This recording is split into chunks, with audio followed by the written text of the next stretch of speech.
Llegamos a la última charla del día. La verdad que pasó rápido, pero para nosotras fue la verdad que todo un trabajo. Le pusimos la mejor energía y espero que hayan disfrutado todo este día de charlas, tanto de track uno como de track 2.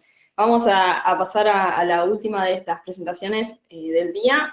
Está a cargo de Yamila Levalle, que estoy segura que un montón de ustedes la conocen. Es toda una estrella del ambiente de InfoSec.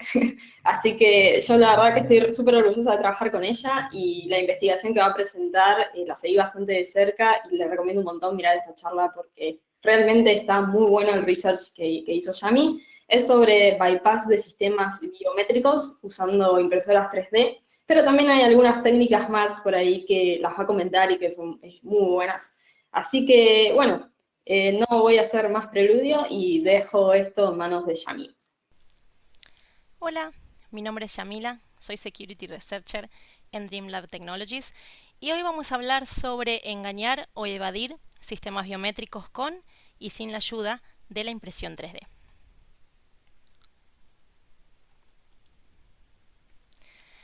Los humanos utilizaron características corporales como por ejemplo la cara, la voz y la forma de caminar desde hace miles de años para reconocerse unos a otros, pero solo recientemente comenzaron a implementar sistemas biométricos como métodos de autenticación. La biometría es la ciencia que permite establecer o determinar la identidad de un individuo basándose en los rasgos físicos o de comportamiento de esa persona, como por ejemplo los que podemos ver acá. Rasgos físicos pueden ser iris, huellas dactilares, forma de la oreja, ADN, el rostro, el patrón de venas. Y rasgos de comportamiento pueden ser, por ejemplo, la forma de caminar, la firma, la voz, hasta incluso la manera de teclear en el teclado de la computadora que se llama Keystroke Dynamics. Los sistemas biométricos son esencialmente sistemas de reconocimiento de patrones. Lo que hacen es leer datos biométricos como entrada, extraer un conjunto de características de esos datos y finalmente los comparan con un conjunto de templates almacenados en la base de datos de referencia biométrica.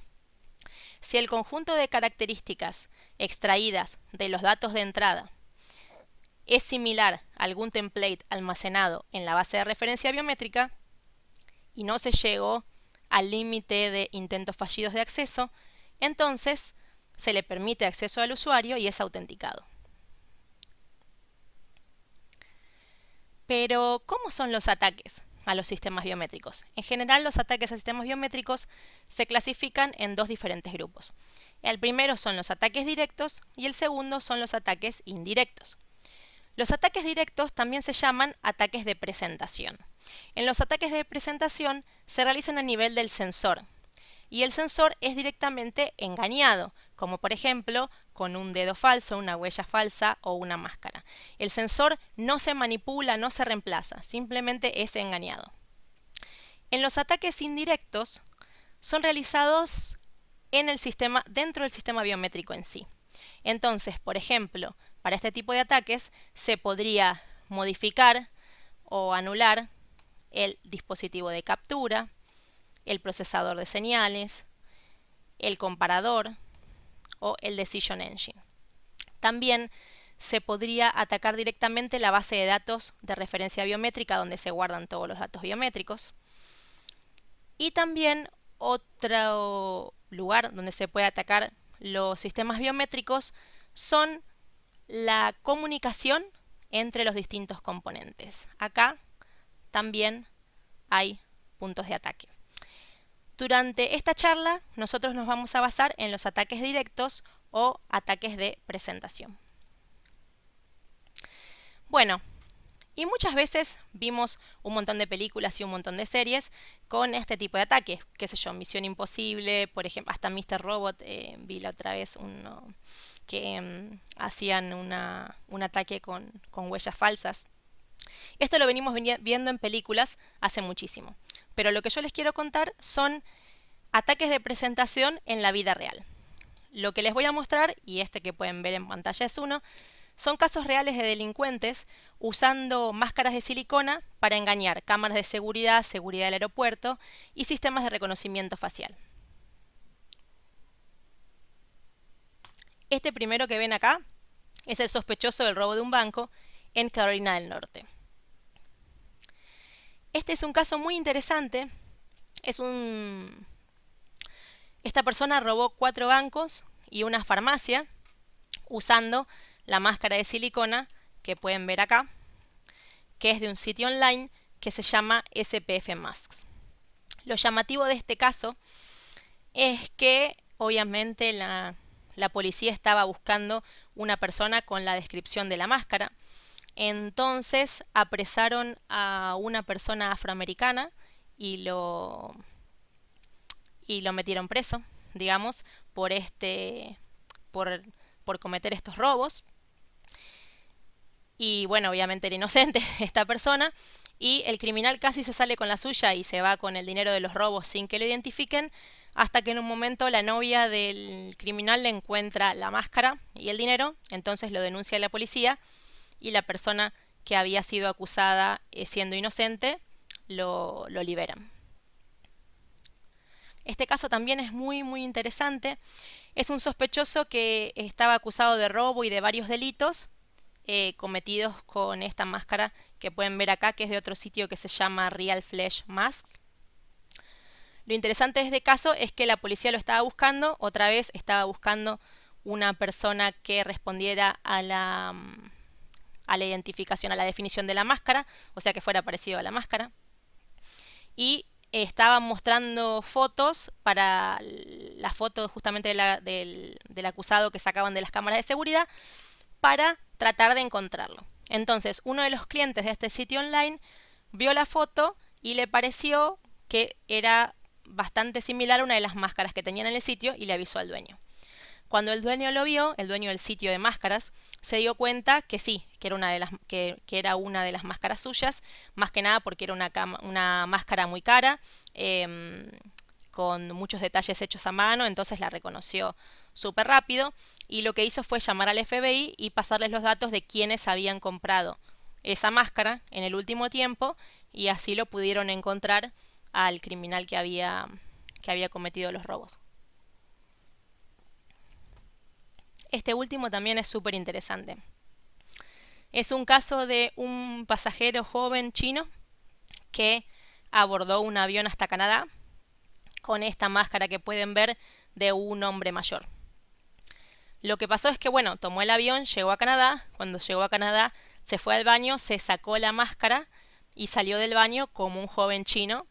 Entonces, obviamente, a la policía aeroportuaria le pareció extraño esto. Y en base a esto descubrieron que había una banda que justamente lo que hacía era esto, ayudar a jóvenes chinos a irse a Canadá usando máscaras y, bueno, y obviamente documentación falsa.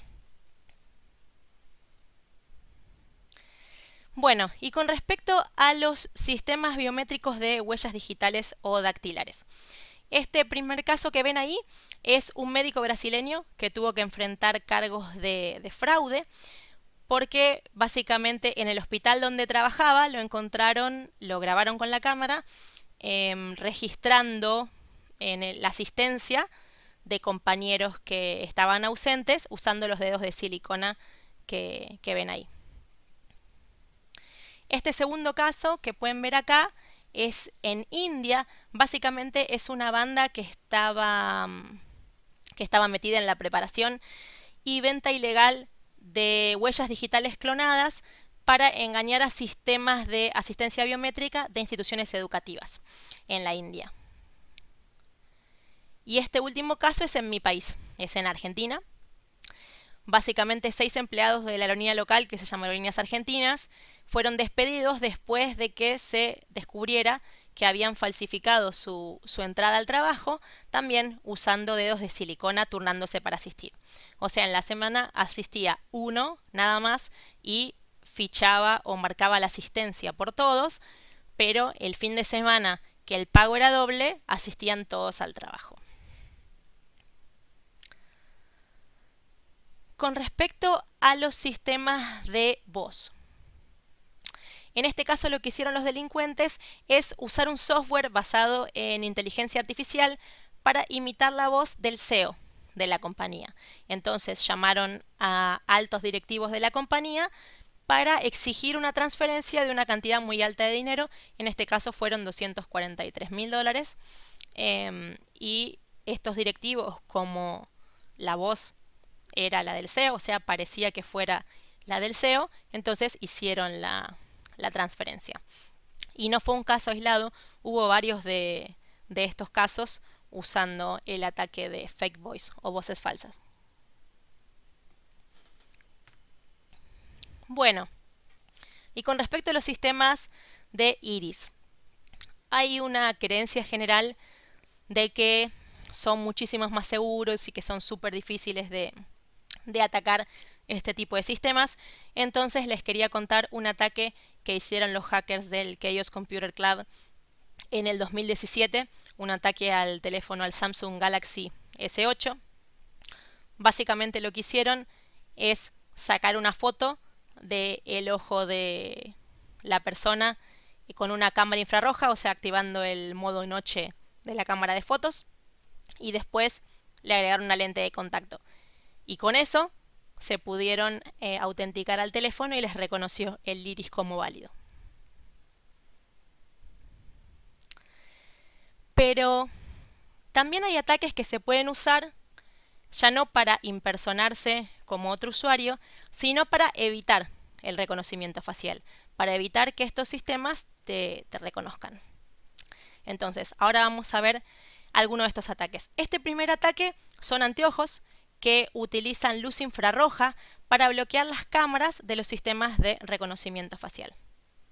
Como pueden ver acá, cuando están apagados, le reconoce correctamente la cara a la persona, y sin embargo, cuando están encendidos, no puede reconocer la cara. Bueno, estamos en medio de una pandemia y los barbijos son una pesadilla para los sistemas de reconocimiento facial, justamente porque las tasas de error de los sistemas de reconocimiento facial con los barbijos subieron un montón, aumentan entre un 5 y un 50%. Más aumentan todavía si el barbijo es negro, y mayor también es la tasa de error mientras más partes de la nariz cubra. Mientras más cubritivo sea el barbijo, es mayor la tasa de error. Estos anteojos que ven acá al lado de la chica con barbijo, básicamente son unos anteojos que tienen unos patrones de colores específicos que están diseñados específicamente para confundir a los sistemas de reconocimiento facial. Por ejemplo, a esta persona, usando esos anteojos, el sistema de reconocimiento facial lo reconoció como Mila Jovovich. Y la verdad que para el ojo humano no se parece mucho a Mila, pero el sistema de reconocimiento facial, tomando todo esto de los anteojos, se confundió y lo reconoció así. Este último ataque se llama CV Dazzle o Computer Vision Dazzle. Es como un maquillaje anti-reconocimiento facial, podríamos decir. Es un tipo de camuflaje. Ustedes pueden ver acá que, por ejemplo, si no tiene nada o tiene de un solo lado, le reconocen la cara, y el concepto es el mismo, es tratar de confundir al sistema de reconocimiento facial. Entonces, con estos patrones dibujados en la cara, no se les reconoce, directamente no detecta la cara. Bueno, pero el nombre de la charla es cómo atacar sistemas con impresión 3D. Y hasta ahora no hablamos nada de impresión 3D. Entonces, ¿cómo la impresión 3D puede ayudar a engañar o evadir sistemas biométricos? ¿Sí? Les voy a contar un par de casos y después les voy a contar los experimentos que hice yo al respecto. Bueno, en este primer caso eran periodistas de Forbes que lo que hicieron fue imprimirse el rostro y pintarlo. Y lo que hicieron, pudieron engañar al sistema de reconocimiento de facial de Android con esta cabeza, con este rostro impreso en 3D. En este caso son investigadores de la Michigan State University que crearon un dedo falso imprimiendo un molde 3D y usando silicona, plástico y pigmentos similares a la piel. Y este último caso son investigadores de BICAD que lo que hicieron es una máscara impresa en 3D de bajo costo que permitía que, por ejemplo, un extraño desbloquee el teléfono, el iPhone X de una persona, de una víctima. Usando justamente esta máscara, podría servir para impersonar a un usuario legítimo. Adicionalmente, una de las cosas que me motivó para hacer este research es que en la conferencia Geekpwn el año pasado en China, un grupo de investigadores de Tencent presentaron un ataque por el cual podían duplicar huellas de usuarios y crear huellas falsas en 20 minutos, a partir de una huella en un vaso, ¿sí? Ellos no dieron muchos detalles de cómo habían hecho este ataque, pero yo supuse, y mucha gente supuso, que usaron impresión 3D en alguna parte del proceso. Entonces fue una de las cosas que me motivó a investigar esto y tratar de replicarlo. Bueno, y entonces, me encanta la impresión 3D. Tengo 2 impresoras 3D en casa, bueno, casi pronto 3, hay una que está en camino, así que estoy súper contenta. Entonces se me ocurrió hacer mis propios experimentos para tratar de engañar a los sistemas biométricos con impresión 3D. Otra motivación de estas pruebas fue, no sé si se enteraron de el leak o la fuga de información de más de 1 millón de registros biométricos que hubo el año pasado de la empresa Suprema. Básicamente lo que pasó es que tenían un Elasticsearch desprotegido y ahí tenían información biométrica de más de 1 millón de usuarios, incluyendo la foto completa del fingerprint, o sea, la huella digital completa, la foto del rostro, las contraseñas, las passwords sin cifrar. Así que bueno, y pensando un poquito en esto, la realidad es que si uno, por ejemplo, se entera que está en un leak en una base de datos liqueada su contraseña, uno va y la cambia. Pero si, por ejemplo, se liquean mis huellas, las huellas no las puedo cambiar, ¿no? Entonces fue también una de estas cosas las que me motivó a hacer este research, a ver si a partir de esa data era posible una persona sin, porque yo no tengo ningún background en forensics, ni en criminalística, ni nada por el estilo, si una persona normal con una impresora 3D de resina en su casa, si era factible que pudiera duplicar huellas. Así que bueno, eso fue básicamente lo que quise hacer.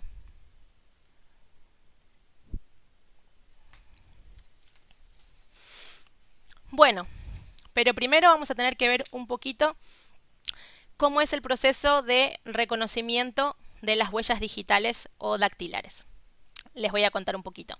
Bueno, la mayoría de los escáneres de huellas digitales lo que hacen es comparar características específicas o únicas de la huella digital. Generalmente se conocen como minucia. Son estas que ven acá, por ejemplo. Acá vemos una bifurcación.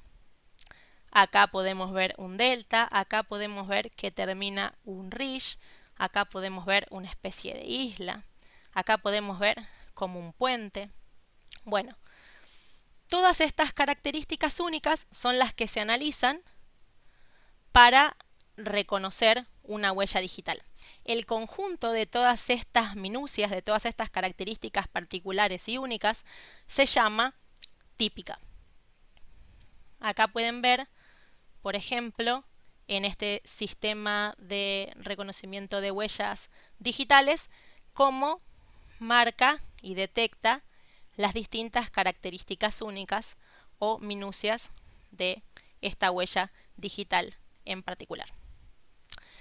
Bueno, el escáner entonces lo que hace, trata de reconocer, con un montón de algoritmos complejos, trata de reconocer y analizar estas minucias. Entonces, la idea básica de lo que hace es mide las posiciones en las que se encuentran estas minucias de la misma forma que uno reconocería una parte del cielo por la posición relativa de las estrellas. El tema es que para obtener una coincidencia de la huella digital no tiene que encontrar todas las minucias, no tiene que encontrar el patrón completo, ¿sí? Simplemente tiene que encontrar un número suficiente de características únicas o minucias en común. La cantidad de características de minucias que tiene que encontrar cambian según los distintos sensores y sistemas de reconocimiento de huellas digitales.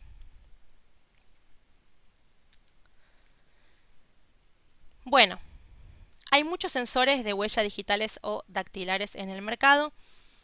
Estos primeros que van a ver son los que seguramente más conocen. Son sensores ópticos. Uno se da cuenta y generalmente los reconoce porque tienen luz. La idea justamente de estos sensores es iluminar el dedo que uno va a poner para poder tomar mejor la imagen de la huella digital. Estos que pueden ver acá son sensores capacitivos, son los que se usan en la mayoría de los teléfonos celulares, de los smartphones. Y estos son los últimos que aparecieron, que son los sensores ultrasónicos que en general están debajo de la pantalla de los teléfonos más nuevos, como por ejemplo el Galaxy S10. Bueno, vamos a ver un poquito cómo funcionan estos sensores de huellas, así después les cuento cómo se pueden atacar cada uno de ellos. Bueno, los primeros son los sensores ópticos. Los sensores ópticos son el método más antiguo que se usó para capturar y comparar las huellas digitales. Esta técnica básicamente se basa en capturar una imagen, en tomar una foto de la huella digital y usar distintos algoritmos para detectar las minucias o los patrones únicos en la superficie, analizando las partes más oscuras y las partes más claras de la imagen de la huella digital. Después tenemos los sensores capacitivos. Los sensores capacitivos, en lugar de crear una imagen o una foto de la huella digital, lo que utilizan son pequeños circuitos condensadores para recopilar los datos sobre la huella. Entonces, ¿cuál es la idea? Básicamente, los condensadores pueden almacenar carga eléctrica, entonces los conectan acá a placas conductoras, ¿sí?, en la superficie del escáner. Entonces, ¿cuál es la técnica? Digamos, la carga que está almacenada en el condensador va a cambiar un poquito si la parte del dedo que se apoya es un ridge, ¿sí? Entonces acá va a cambiar un poquito. Y sin embargo, si hay un espacio de aire o un valle, entonces va a permanecer relativamente sin cambios. De esta manera, el sensor capacitivo va detectando todas las partes de la huella digital hasta poder armarse una especie de imagen de la huella. Bueno, y después tenemos los ultrasónicos. Básicamente el hardware que necesitamos para un sensor ultrasónico es un transmisor y un receptor ultrasónicos. Lo que hacen es transmitir un pulso ultrasónico contra el dedo que se coloca en el escáner. Entonces, parte de este pulso se absorbe, parte se devuelve al sensor dependiendo de las características únicas justamente de la huella digital, dependiendo de los ridge, dependiendo de los poros, dependiendo de todas este tipo de características. Entonces, después se usa un sensor para calcular la intensidad del pulso ultrasónico de retorno en los diferentes puntos del escáner, y esto te permite hacer una reproducción muy detallada de la huella digital.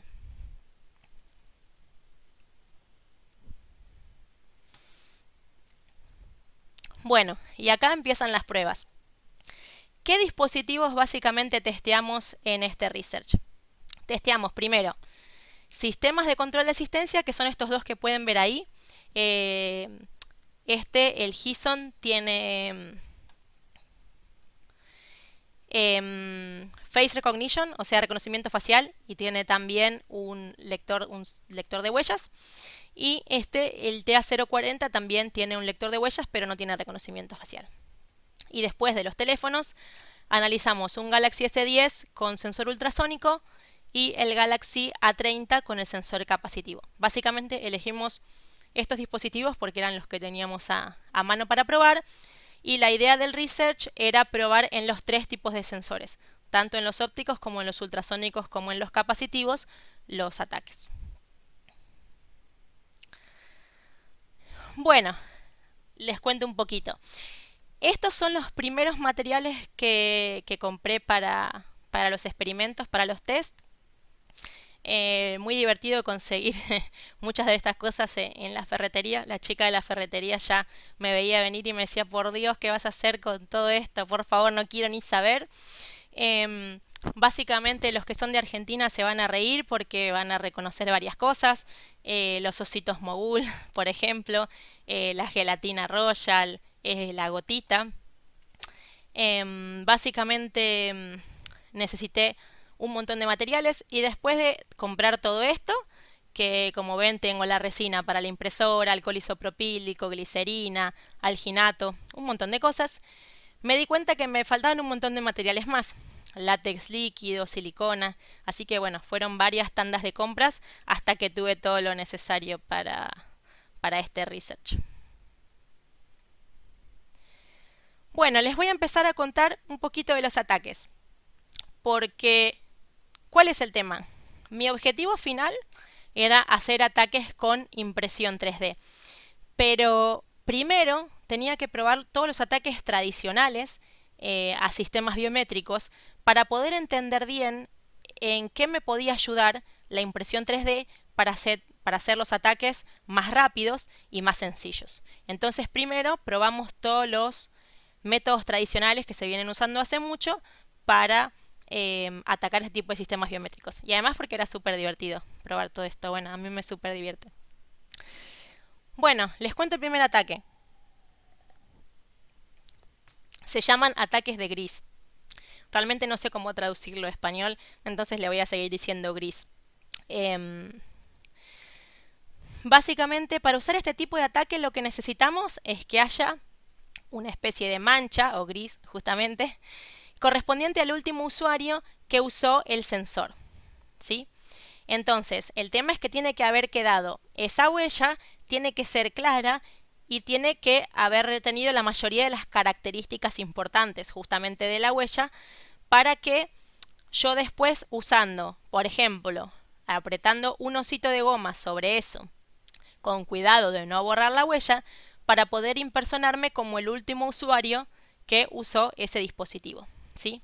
Entonces por eso ahí ven que tengo guantes de látex, unos fingertips de silicona y unos mogul, que además, bueno, todos los mogul que fallaron me los terminé comiendo y estaban buenísimos, todos fallaron, pero bueno, estaban riquísimos, así que igual tuvieron uso, me mantuvieron alimentada durante el resto de los tests, así que fueron una parte importante del research.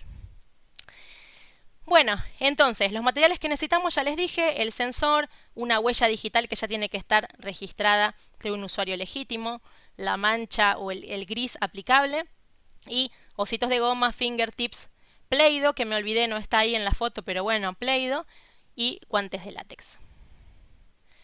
Bueno, les cuento un poquito los resultados que obtuvimos.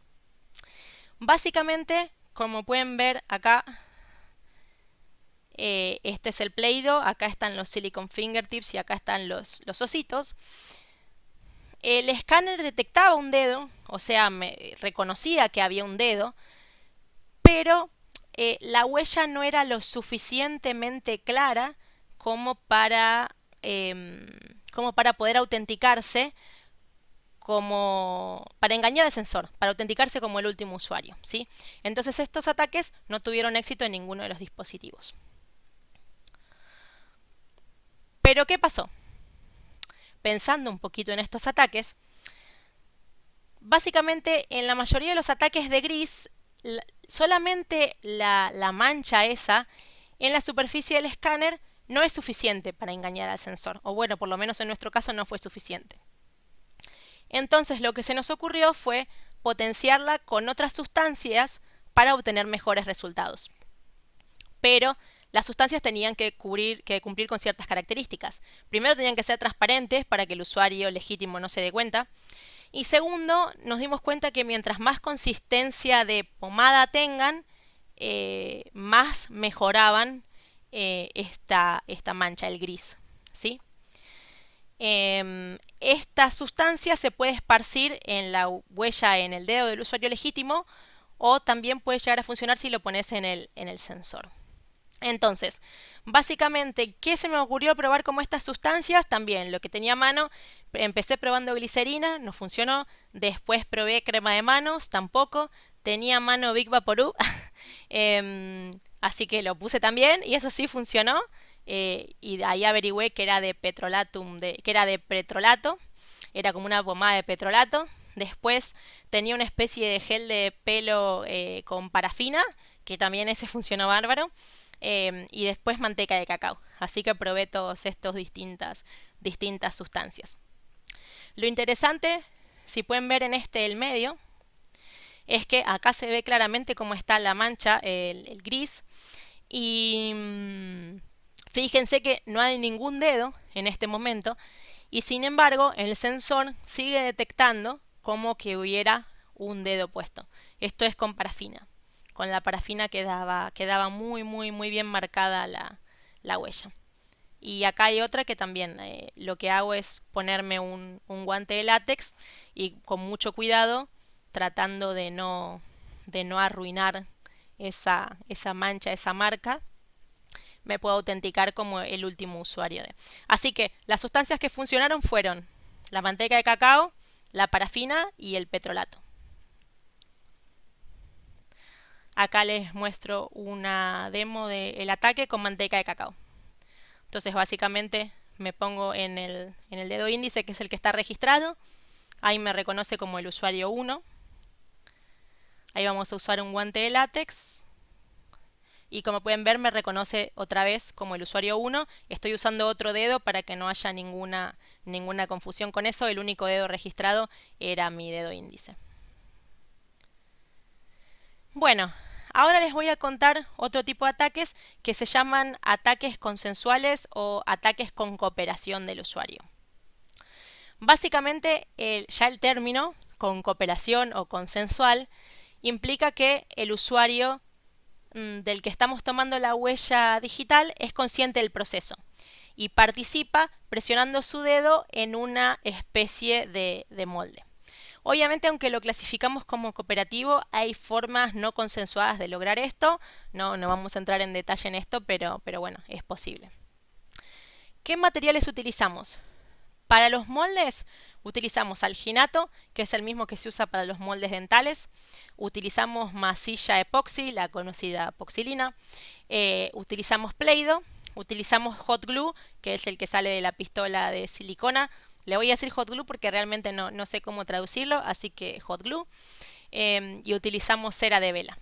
Y después para el relleno probamos también con distintos materiales, silicona, gelatina balística homemade, digamos hecha en casa, látex líquido, resina sintética y wood glue, que también se traduce algo así como pegamento de madera, pero bueno, le vamos a decir wood glue de aquí en adelante.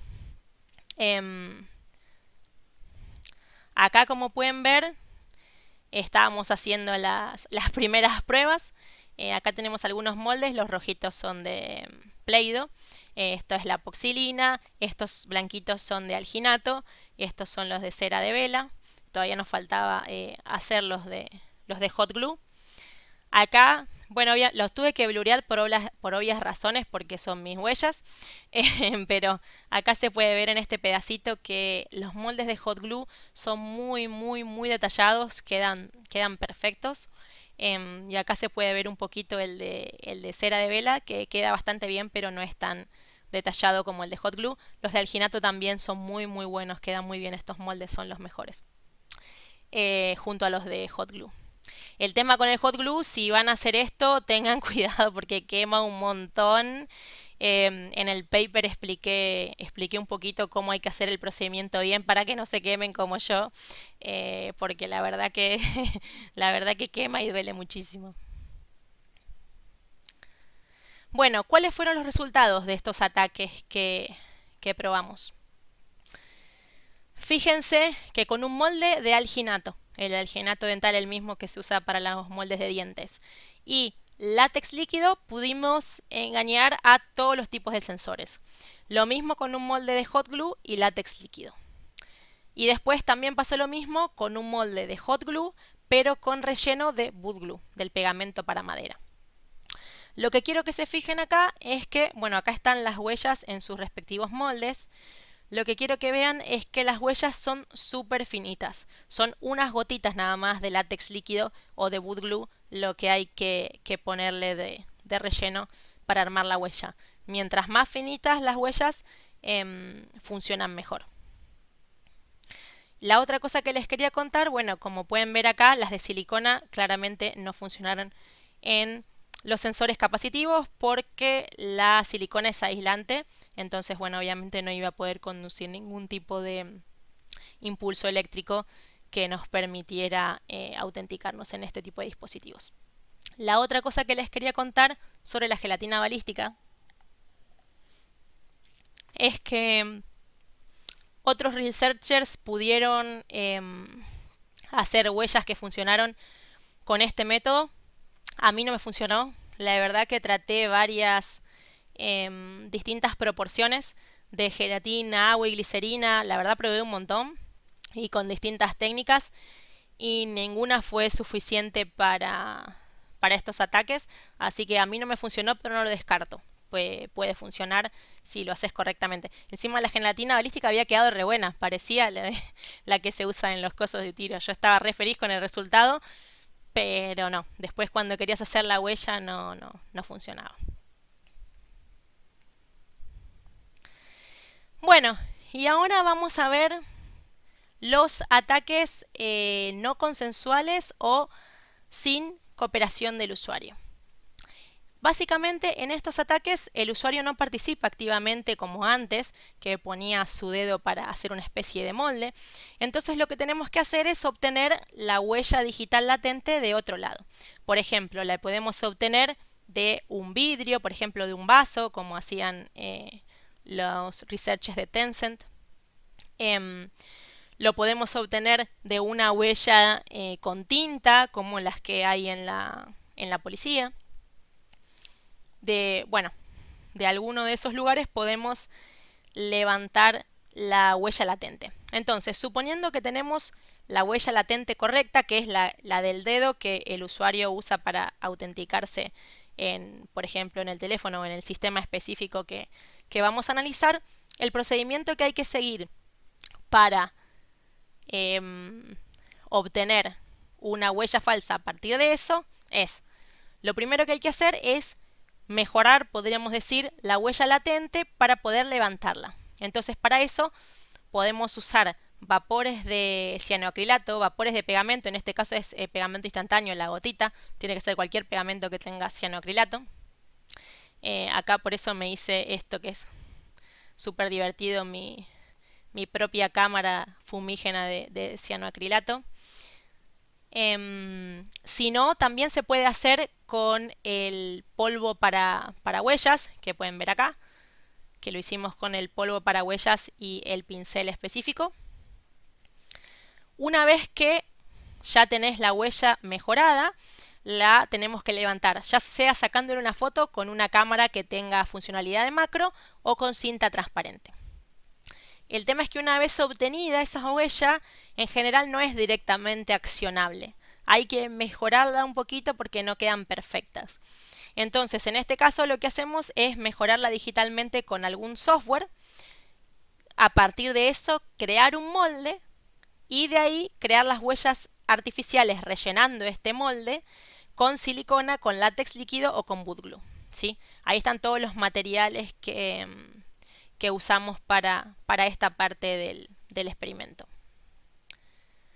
¿Y cuáles fueron los resultados de los ataques? Primero les voy a contar qué usé de molde y después les cuento los resultados de los ataques. Básicamente, como molde, lo primero que se me ocurrió usar fue una transparencia, ¿sí? Imprimir una transparencia porque la transparencia, cuando es impresa, la tinta tiene como unos milímetros de altura que pueden permitir usarla como molde. Pero una vez que estaba en ese proceso, como la hice con una impresión offset, lo que se me ocurrió es que la plancha de offset también tiene unos milímetros de alto y también podía ser usado como molde. Así que también usé eso. El tema con la placa offset no funcionó, pero porque para preservarla viene cubierta con una especie de goma que interfería en los moldes, bueno, en el relleno, digamos, de la huella digital. Entonces cuando yo le ponía silicona o algo, esa goma como que me interfería y no quedaba bien. Pero para mí igual es un ataque viable que si tenés alguna forma de limpiar bien esa placa offset antes antes de hacer el relleno, antes de hacer el casting, yo creo que puede funcionar. No, no hay que descartarlo. En mi caso no funcionó porque no tuve tiempo, no lo pude probar de nuevo, pero es un ataque que para mí puede funcionar. Bueno, acá pueden ver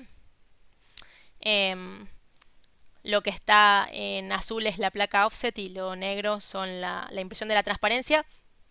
Y acá le estamos poniendo boot glue, látex y silicona para hacer los moldes a partir de esto.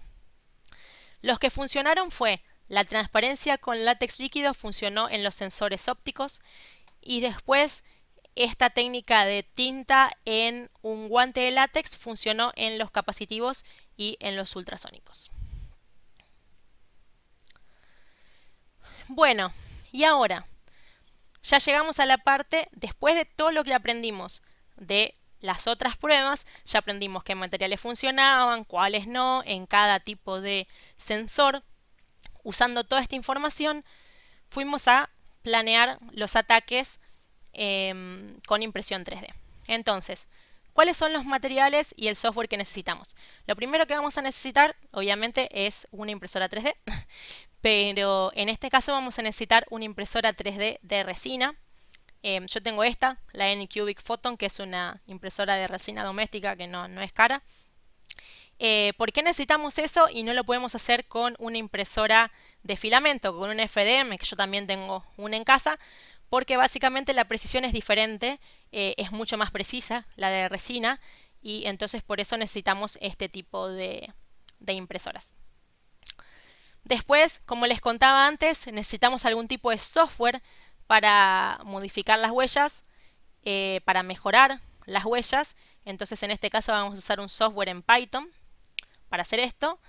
Necesitamos algún software de modelado 3D, un software de CAD 3D, como por ejemplo Tinkercad. Pueden usar otro. A mí me encanta Tinkercad porque es súper sencillo, súper intuitivo, pero pueden usar otro si ustedes prefieren. Y después necesitamos las huellas. Necesitamos la huella latente. En este caso, las pruebas que hicimos con las huellas fueron huellas latentes en vidrio o huella hecha con tinta en papel. Pero la realidad es que, en base a lo que hablábamos antes de los leaks y estas cosas, también podrían usarse las huellas obtenidas directamente de un leak de una base de datos biométrica o las obtenidas directamente de un sensor de huellas digitales.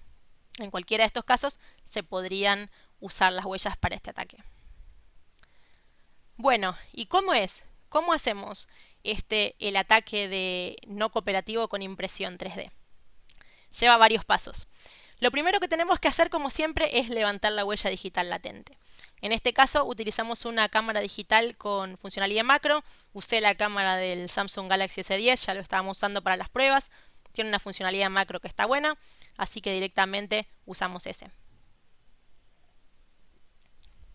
Bueno, después, para mejorar la huella, teníamos varias alternativas, pero a mí me gustó una herramienta que estaba en GitHub de esta persona, Utkarsh Deshmukh, espero haberlo pronunciado bien, que es una herramienta Python para mejorar las huellas. El tema que pasó es que no funcionaba. Cuando la probé no funcionaba, entonces lo que hice fue cambiar algunas dependencias y arreglar algunas cosas para que funcione. La versión final está ahí en mi GitHub, pero obviamente todos los créditos son para el autor original de la herramienta. Yo simplemente la adapté para que funcione. Entonces, el resultado. Acá pueden ver, por ejemplo, esta la puedo mostrar porque es una huella de test, cómo queda el resultado de la huella digital mejorada con este software en Python. ¿Sí? Una vez que tenés una imagen, el archivo JPG mejorado, entonces lo tenemos que convertir a SVG para importarlo en Tinkercad. Esto nos va a permitir armar un modelo 3D de la huella digital. Lo más importante de este proceso es configurar bien la longitud y el ancho de la huella digital de acuerdo a las medidas de la huella original. Porque si este paso no está bien, después la huella falsa, digamos, no va a funcionar, ¿sí? Así que este paso es crítico, es crucial para que funcione el ataque. Después le ponemos atrás un bloque delgado para poder imprimirlo. Y la idea es, configurar la profundidad de los ridge, que este es un tema porque es una cosa que no podemos medir, porque obviamente no tengo un microscopio electrónico para medir la profundidad de los ridge. Entonces, lo que hicimos fue, sabiendo los rangos de la profundidad de los ridge de los dedos humanos, fuimos probando con distintas medidas hasta que llegamos a la adecuada. Entonces, lo que haces ahí es crear dos modelos 3D diferentes. Uno negativo o hueco para rellenarlo después con otros materiales y uno positivo para probar, para alguna prueba directa porque quizás podía funcionar. Yo tenía mis dudas con esta última técnica porque la resina la realidad es que es muy dura, es como un plástico duro cuando ya termina, cuando queda la impresión. Y yo tenía mis dudas de que funcionara, pero no quería dejar de probarlo igual. Después hay que exportar ese archivo con los modelos 3D en un formato imprimible en STE y levantarlos en la impresora, que en mi caso era la Anycubic Photon, imprimirlo. Yo elegí imprimir por tandas, o sea, no imprimía uno solo porque el tiempo de impresión es el mismo, entonces básicamente imprimía varios, imprimía un batch de 8, por ejemplo, con distintos tamaños de profundidad del ridge. Y también distintas orientaciones. Algunos los imprimí vertical y otros los imprimí horizontal. La realidad es que los verticales me dieron mejor resultado, salió mejor la precisión, así que seguí imprimiendo vertical de ahí en adelante. Una vez completada la impresión, todos los moldes impresos en 3D, la resina es tóxica, así que lo que hay que hacer es enjuagarlo en alcohol isopropílico. Primero, para que se le vaya la toxicidad y segundo, para sacarle todas las partes sobrantes de la impresión y después hay que curarlos con una lámpara UV o con luz solar directa, ¿sí? Y ahí ya está lista la impresión. Los moldes huecos los tenemos que rellenar con látex líquido o con wood glue y los otros moldes, los que nos quedan, los positivos, los podemos probar directamente. Les voy a contar un poquito los resultados de estas pruebas. Básicamente, acá pueden ver un poquito todo el proceso. Esta es la huella digital mejorada. Acá están los moldes. Este es el hueco, el que vamos a rellenar. Y este es el positivo, el que lo vamos a usar directamente.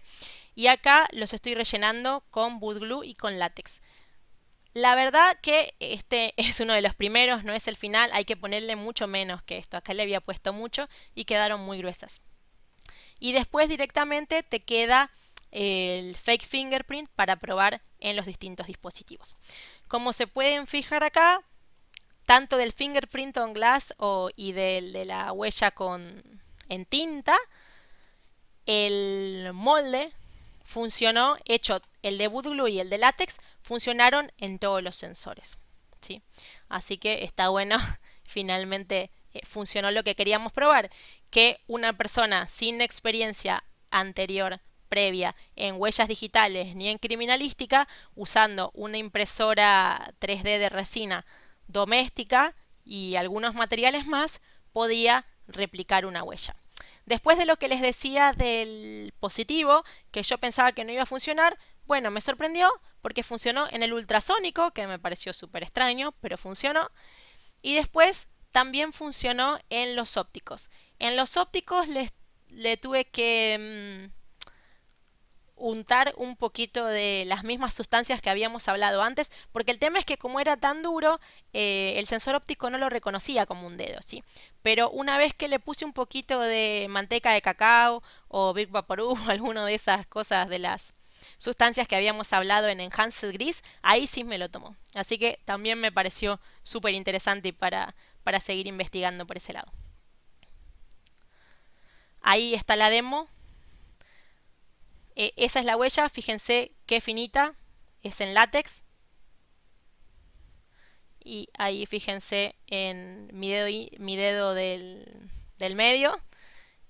Probé con otro dedo, como les dije antes, el dedo registrado era el índice, probé con el otro dedo para que no hubiera ninguna duda de que funcionaba correctamente. Bueno, y el próximo paso del research, ¿cuál es? Me pregunta todo el mundo. Básicamente, por eso también tenemos dispositivos que tienen reconocimiento facial. La idea es seguir probando por ese lado, usando la impresión 3D para atacar sistemas de reconocimiento facial. ¿Y cómo son los sistemas de reconocimiento facial? Básicamente, los sistemas de reconocimiento facial tienen 3 módulos. El primero es la detección y la alineación facial.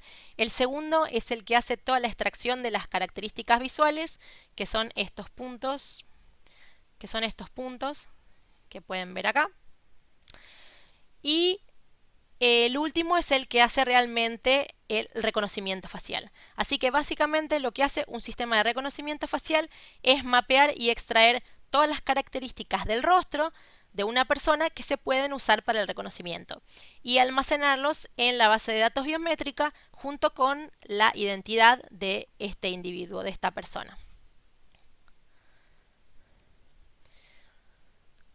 ¿Y cómo se atacan este tipo de sistemas? Los de reconocimiento facial. Ya habíamos visto algunos ataques con los criminales usando máscaras, pero básicamente el objetivo de los ataques de presentación en los sistemas de reconocimiento facial es engañar al sistema presentando lo que se llama un artefacto biométrico facial, que es lo que vamos a usar para engañar, que pueden ser fotos, videos, máscaras, etc. Bueno, acá podemos ver en la primera foto, podemos ver en Black Hat del 2009 que usaban una foto impresa para engañar a los sistemas de reconocimiento facial de diferentes marcas de laptops. Acá podemos ver la comparación de una persona, que son las de arriba, son las personas, y abajo podemos comparar con la foto de la persona para ver las diferencias, por ejemplo, en los colores, en la luminosidad, etc. Y acá podemos ver un ataque que se llama ataque de video replay, en el que básicamente para tratar de autenticarse como una persona, lo que se hace es hacer un replay de un video grabado de esa persona para tratar de obtener la autenticación. Esta foto la saqué de IDIAP, que es un instituto en Suiza que tiene una unidad que hacen todos estudios de sistemas biométricos. Si les interesa el tema de, básicamente hacen mucho de face recognition, si les interesa el tema de reconocimiento facial, tienen unos papers buenísimos e incluso una base de datos con personas y también con ataques a sistemas biométricos, por ejemplo con fotos y con videos, que uno las puede usar para testear, por ejemplo, algún sistema biométrico que esté probando. Así que está buenísimo si les interesa eso, que vean el trabajo de ellos. Bueno, y les había contado de las máscaras. ¿Cómo es el tema de las máscaras? Hay distintos tipos de máscaras. Hay máscaras rígidas y después tenemos las máscaras de silicona. Hace un tiempo había un sitio muy conocido que se llamaba That's My Face, que lo que hacía era este tipo de máscaras. Te las hacía a pedido. Y fíjense qué buenas que estaban re perfectas. Es una máscara rígida, ¿sí? Pero la verdad que estaban buenísimas. Estos también son de IDIAP, que se hicieron las máscaras para todos los researchers del instituto.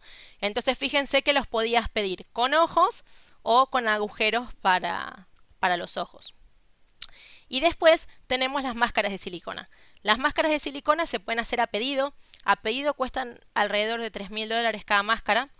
Y si no, tenemos las máscaras de silicona genéricas, como las que habían usado los criminales de los que hablamos al principio, que pueden costar entre $6.000 y entre 600 y $1.500 de acuerdo a la complejidad y el trabajo que lleva esa máscara en particular.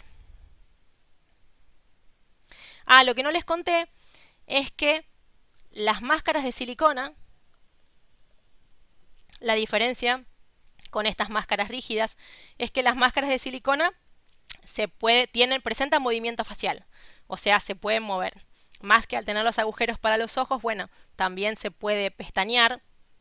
Son muy interesantes las máscaras de silicona porque además la silicona absorbe el calor. Entonces, si uno hiciera una imagen termal de la persona con una máscara de silicona, igual la detecta como una persona, ¿sí? Entonces, también es difícil detectarla por ese lado. Incluso presentan imagen en NIR, en Near Infrared Image, si uno usara eso para tratar de diferenciar si es una persona o un artefacto biométrico facial, sería bastante difícil también con la máscara de silicona porque también presentan imagen en NIR. Así que son un challenge bastante interesante las máscaras de silicona para los sistemas de reconocimiento facial. Otro ataque que se hace a los sistemas de reconocimiento facial incluye maquillaje. Calculo que muchos de ustedes vieron Game of Thrones, así que van a poder reconocer a las personas, a los personajes que está tratando de impersonar este chico. La verdad, primero, un aplauso porque un genio. Como podrán ver, yo ni siquiera me puedo maquillar bien en mi vida normal, así que soy totalmente incapaz de hacer esto. Este ataque realmente no lo puedo probar, así que voy a seguir tratando de probar los otros porque no, de verdad que con esto no me supera. Este ataque me encanta. Se llama X-Glasses. Básicamente, vieron que el Face ID tiene un liveness detection. Entonces, si yo estoy durmiendo y me acercan el teléfono, no lo voy a poder desbloquear porque justamente estoy durmiendo. Entonces tengo los ojos cerrados y no me permite desbloquear el teléfono. Lo que trata de impedir es justamente que alguien esté durmiendo y que venga otra persona, te ponga el teléfono, te lo desbloquee y se ponga a mirar tu teléfono. Entonces, ¿qué es lo que descubrieron? Esto lo presentaron en Black Hat el año pasado. ¿Qué es lo que descubrieron estos researchers? Lo primero que descubrieron es que la abstracción del ojo del Face ID es un área negra que vendría a ser el ojo con un punto blanco que vendría a ser el iris. Y la otra cosa que detectaron aparte es que si una persona está usando anteojos, está usando gafas, lo que el Face ID no sacaba información 3D del área de los ojos. Entonces, uniendo esas dos cosas, hicieron estos anteojos que se llaman X-Glasses. Básicamente son unos anteojos comunes con un pedazo de cinta negra y un pedazo chiquito de cinta blanca. Entonces, si hay una persona que está durmiendo y yo le pongo estos anteojos, vengo con el teléfono y esta vez sí se lo voy a poder desbloquear al teléfono porque pasa el mecanismo de liveness detection. Sí, me pareció súper interesante. Este ataque se llama Morphed Face. Básicamente en este ataque lo que se hace es se utilizan técnicas de morphing para crear imágenes biométricas artificiales que incluyen información biométrica de dos o más personas. En este caso, por ejemplo, esta es la Morphed Face, ¿sí? Incluye información biométrica de esta persona y de esta persona también. Entonces ustedes van a decir, bueno, ¿y para qué se puede usar eso? Por ejemplo, si esta imagen, la del medio, la Morphed Face, es usada en un sistema de reconocimiento biométrico, por ejemplo, para la emisión de un pasaporte, cualquiera de estas dos personas podría ser verificado con éxito, ¿sí? O sea, podría utilizar ese pasaporte. Podría ser verificado por el sistema biométrico.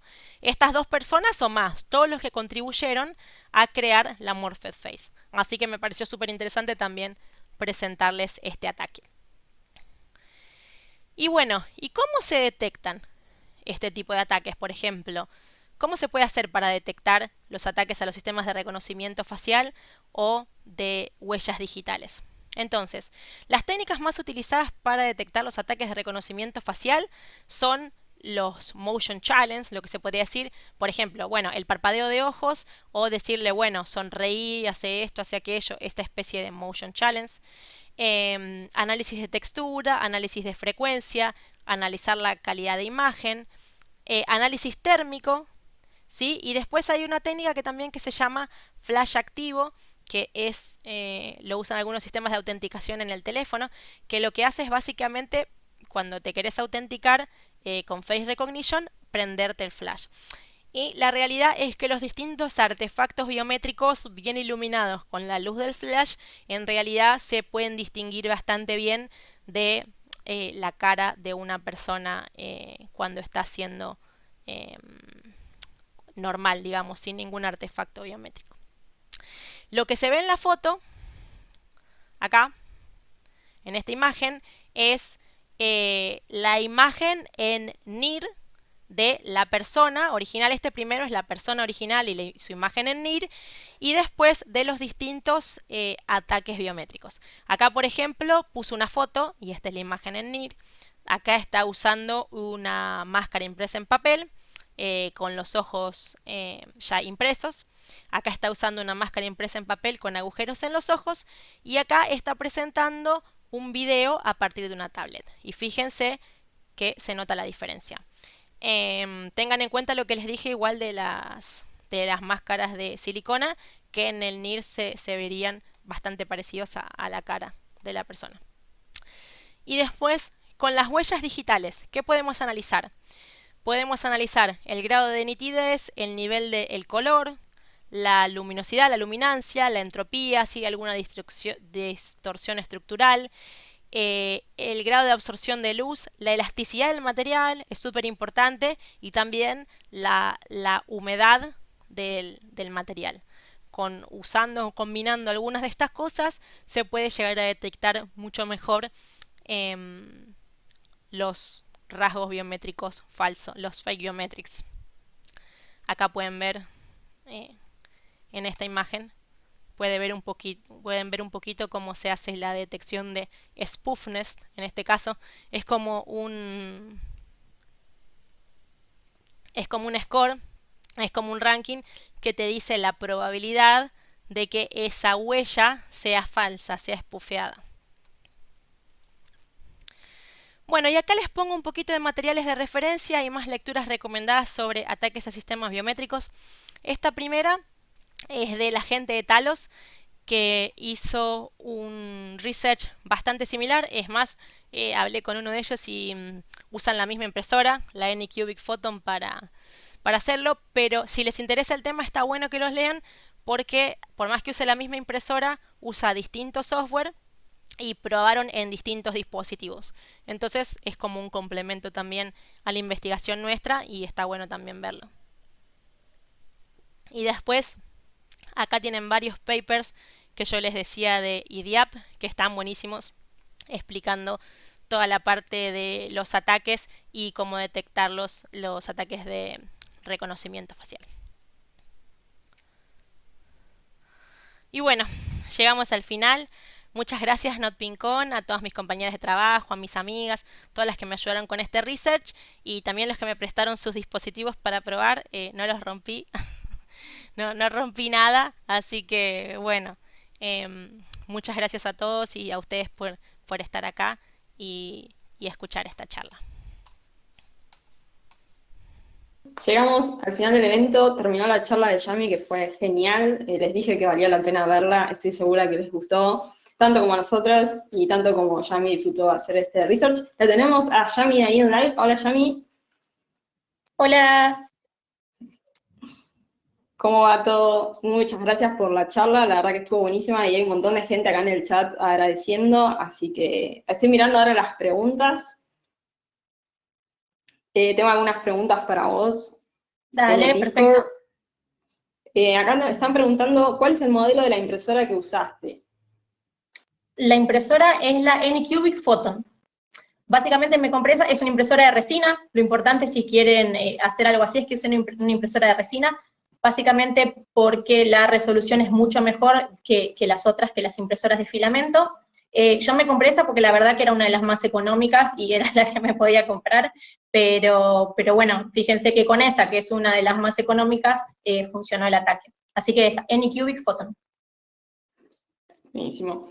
Y tenemos otra pregunta bastante interesante acá en el Discord también que dice, salieron varios lados diciendo que no hay que sacarse fotos en donde salgan nuestras huellas dactilares, por ejemplo, haciendo el símbolo de la paz. ¿Son reproducibles las huellas a través de una imagen? Depende de la resolución de la imagen y de lo cerca que hayan sacado la foto. Por ejemplo, si se fijaron en las slides, las fotos de mis huellas están blureadas, porque de ahí sí se podrían tomar y hacer este ataque porque estaban tomadas de muy cerca. Entonces depende de la resolución de la cámara y de si tiene alguna funcionalidad de macro que te permita sacarlo de más cerca. Pero en realidad sí se puede, si se cumplen estas características. Claro, entiendo. ¿Y pensás que los datos biométricos se van a usar cada vez más para autenticarnos o no? Mira, la realidad se están usando cada vez más en algún punto porque algunos son cómodos, son bastante cómodos para los usuarios, por ejemplo, no sé, poner el dedo uno siempre lo lleva, no tenés que recordar nada, entonces yo creo que por usabilidad se están usando mucho y también porque está ese concepto de que es muchísimo más seguro usar datos biométricos que otra cosa. El tema es que, bueno, lo que sí nos tenemos que asegurar con los datos biométricos se van a seguir usando, esto es una tendencia que va a seguir, pero lo que sí nos tenemos que asegurar es que los que colectan estos datos biométricos, que los cuiden para que no pase lo que pasó con el leak. O sea, la preocupación es esa, como les decía antes, que se liquean los datos biométricos y ¿qué hago? Yo no puedo cambiar las huellas, no. Entonces me parece que hay que trabajar un poco por ese lado en la protección de este tipo de datos. Claro, tal cual, sí, es cierto, ¿no? Uno a veces no sabe cuán seguro almacenan los datos de nosotros y bueno, pasa lo mismo con los datos biométricos. A ver si hay una pregunta más acá en el chat. Yo lo que les tengo que decir, me encantó ver que se preguntan y se contestan ustedes mismos algunas cosas en el chat, y me encanta porque también esa es la idea, o sea, la idea de la charla era un poco inspirarlos para que ustedes mismos puedan hacer sus propias pruebas, si quieren hacer esto, no sé, se ponen un gorrito, se ponen y ven si pueden bypassear el reconocimiento facial del teléfono, así que un poco me encanta el intercambio que se generó en el Discord. Ahí tenemos una pregunta en Twitch. Una persona está preguntando si la superficie de obtención donde estaba la huella era alguna en especial. No sé si entendí bien la pregunta. Sí. Básicamente, las huellas con las que yo trabajé eran en vidrio, también se puede sacar de metal, se puede sacar de otras superficies, pero las pruebas que yo hice eran con huellas en vidrio, y después con las huellas con tinta puestas en papel, como las que tendría, por ejemplo, no sé, la policía cuando te toma la huella. Bueno, probé esas dos. Igual tengan en cuenta que si uno tiene en digital la huella, que la obtuvo de alguna otra forma, también se puede hacer el ataque sin necesidad de esta obtención física de la huella. Claro, perfecto. Bueno, no sé si hay más preguntas. A ver, estoy mirando. Si vos ves alguna, Yami, que te parezca interesante. Veo una del hash. No, si se almacena solo el hash en la base de datos, no se puede hacer el proceso inverso para obtener la huella. Pero la realidad, no te quiero decepcionar a la persona que hace la pregunta, pero la realidad que muchos de los dispositivos que analizamos y la mayoría de otras cosas que vimos viendo guardan la huella así como una imagen entera. Yo pensaba lo mismo, yo dije, bueno, van a guardar nada más, pero bueno, no sucede siempre. Digamos, interesante, la verdad que está buenísimo el research que hiciste, Yami. Muchas gracias por compartirlo. Me parece que no tenemos ninguna pregunta más, así que... me acordé de algo, alguien dijo algo de lockpickar de la Ecoparty. Así que sí, bueno, los primeros ataques que probé son ataques genéricos que se vienen haciendo hace mucho, así que sí es muy probable que lo hayan visto en lockpickar antes. Igual nada, vamos a estar en un panel con la gente de lockpickar todo bien, así que vamos a estar en un panel en la Eco charlando este tipo de ataques. Pero sí, el ataque de alginato, por ejemplo, es un ataque muy conocido que se viene usando hace mucho, y el de hot glue también. Lo novedoso era lo 3D. Claro, una genial, Yami. La verdad que felicitaciones por todo, por el research y por...